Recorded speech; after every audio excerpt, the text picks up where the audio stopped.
ಚಿನ್ನಸ್ವಾಮಿ ಸ್ಟೇಡಿಯಂನಲ್ಲಿ ಕಾಲ್ತುಳಿತದ ದುರಂತ ಸಂಭವಿಸಿ ಇವತ್ತಿಗೆ 4 ದಿನ. ಒಂದು ಕಡೆ ಇನ್ವೆಸ್ಟಿಗೇಷನ್ ಚುರುಕಾಗ್ತಾ ಇದೆ, ಮತ್ತೊಂದು ಕಡೆ ರಾಜ್ಯ ಸರ್ಕಾರ ಪರಿಹಾರವನ್ನು ಹೆಚ್ಚಿಸಿದೆ.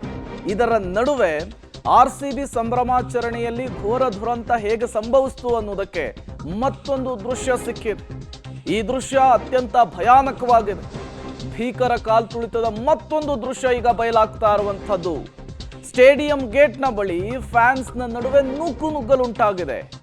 ಸಣ್ಣ ಇರುವೆ ಹೋಗುವುದಕ್ಕೂ ಜಾಗವಿಲ್ಲದಷ್ಟು ಫ್ಯಾನ್ಸ್ ಕಿಕ್ಕಿರಿದು ಸೇರಿದ್ರು. ಕೆಳಗೆ ಬಿದ್ದವರನ್ನ ತುಳಿದು ಗೇಟ್ ಪ್ರವೇಶ ಮಾಡಿ ಸ್ಟೇಡಿಯಂನ ಒಳಗೆ ಹೋಗಬೇಕು ಅನ್ನುವಂತಹ ಹಂಬಲದಲ್ಲಿ ಅವರಿದ್ದಿದ್ದು ಸ್ಪಷ್ಟವಾಗಿ ಗೊತ್ತಾಗ್ತಾ ಇದೆ. ಇದು 4ನೇ ತಾರೀಕು ಚಿನ್ನಸ್ವಾಮಿ ಸ್ಟೇಡಿಯಂನ ಮುಂಭಾಗ ನಡೆದಂತಹ ಘಟನೆ. ಗೇಟ್ ಕ್ಲೋಸ್ ಆಗಿದೆ. ಗೇಟಿನ ಹೊರಭಾಗದಲ್ಲಿ ಲಕ್ಷ ಸಂಖ್ಯೆಯಲ್ಲಿ ಹೇಗೆ ಆರ್ಸಿಬಿ ಅಭಿಮಾನಿಗಳು ಕಿಕ್ಕಿರಿದು ಸೇರಿದ್ದಾರೆ ಅನ್ನೋದನ್ನು ಗಮನಿಸ್ತಾ ಇದ್ದೀರಿ. ಒಬ್ಬರ ತಲೆಯ ಮೇಲೆ ಒಬ್ಬರು ಕಾಲಿಟ್ಟು ಹೋಗಬೇಕಾದಂತಹ ಪರಿಸ್ಥಿತಿ.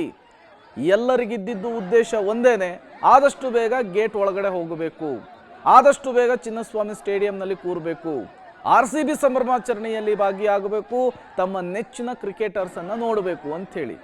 ಆ ನಿಟ್ಟಿನಲ್ಲಿ ಆರ್ಸಿಬಿ ಫ್ಯಾನ್ಸ್ ಲಕ್ಷಾಂತರ ಸಂಖ್ಯೆಯಲ್ಲಿ ಒಂದೇ ಕಡೆ ಜಮಾಯಿಸಿದಂತಹ ಸಂದರ್ಭದಲ್ಲಿ ನುಗ್ಗಲುಂಟಾಗಿದೆ. ಯಾವ ರೀತಿ ತಳ್ಳಾಟ ನೂಕಾಟ ಆಗ್ತಾ ಇದೆ ಅನ್ನೋದನ್ನು ನೀವು ಗಮನಿಸ್ತಾ ಇದ್ದೀರಿ.